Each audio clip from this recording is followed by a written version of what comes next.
இன்றைக்கி நம்ம பண்ண போகிறது காராமணி பொரியல். காராமணி பொடியை நறுக்கி கழுவி வச்சுருக்கேன்.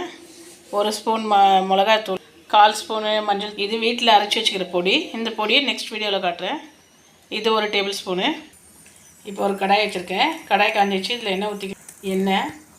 எண்ணெய் காஞ்சதும் கடுகு கருவேப்பிலை போட்டு தாளிக்கலாம்.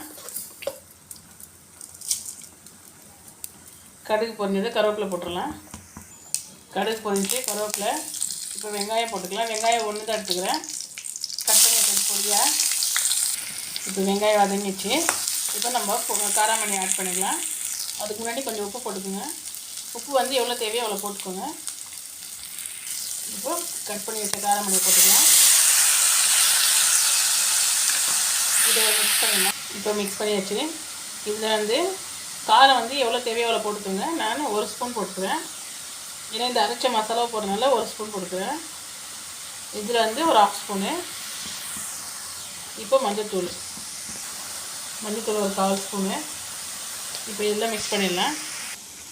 இப்போ நல்லா மிக்ஸ் பண்ணியாச்சு. இதை ஒரு 5 மினிட்ஸ் அப்படியே ஸ்லோவில் வேக வச்சிடலாம். உங்களுக்கு கொஞ்சம் நல்லா வேகணுன்னா அப்படியே அதில் கொஞ்சம் தண்ணி தெளிச்சுட்டு ஸ்லோவிலே விட்டுடுங்க. அது சீக்கிரம் வெந்துடும். நல்லா வெந்துடுச்சு பாருங்கள். இப்போ சுவையான காராமணி பொரியல் ரெடி.